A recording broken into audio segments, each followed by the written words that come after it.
All the Fat Controller's engines like to look clean, bright and shiny. They love being washed down and having their brass polished until it gleams. James was in the workshop being repainted.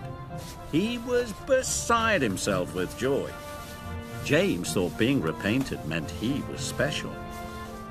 The workmen painted and polished for hour upon hour.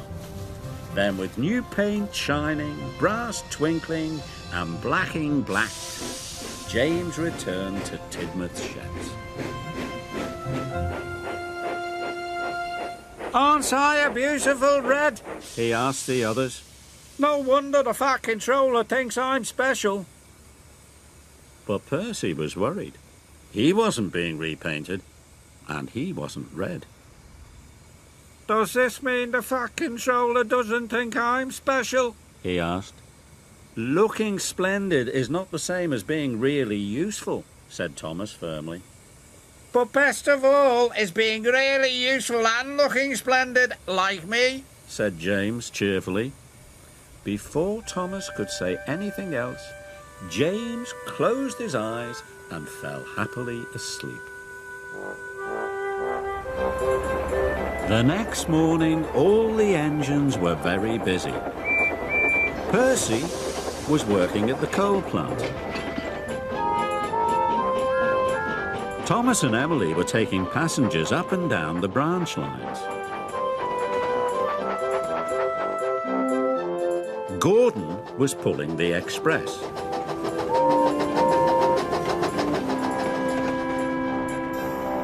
The Fat Controller came to see James. He told him to join Percy at the coal plant at once. "The coal trucks must reach Brendam docks before the boat sails, so no dilly-dallying," he said. "Yes, sir," said James, and he set off at once.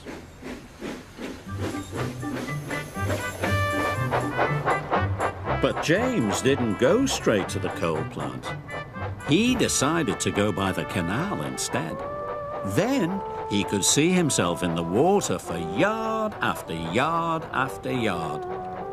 "Magnificent!" he puffed. James had forgotten what the Fat Controller had said. At the coal yard, Percy was working as hard as he could, but he was falling behind.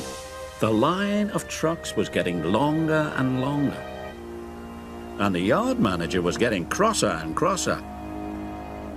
Where could James be? James was still enjoying himself, but there was no one around to share his fun, so he headed for Wellsworth Station. But as James pulled into Wellsworth Station, Gordon and the express were pulling out. The passengers had gone. "Bother!" said James. He was disappointed and he left the station. James headed straight for the branch lines. James saw Thomas. "Look at me," he puffed. "Don't I look fine?" "You should be at work," called Thomas, but James didn't listen to Thomas. James was enjoying being James.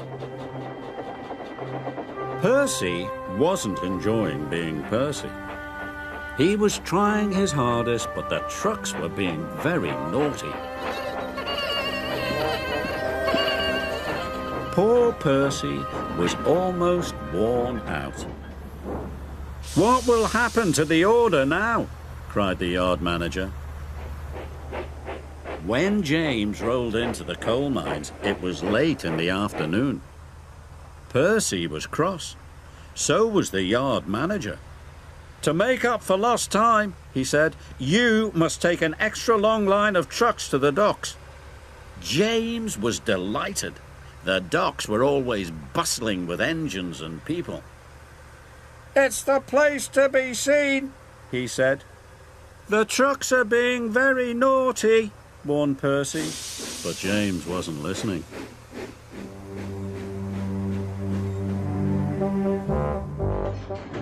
James puffed along, looking forward to being seen. But the trucks were naughtier than ever. They rocked and rolled and crashed and bashed.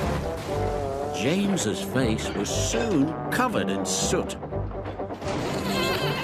Going downhill, the trucks wiggled and giggled. James had to put his brakes on with a jolt.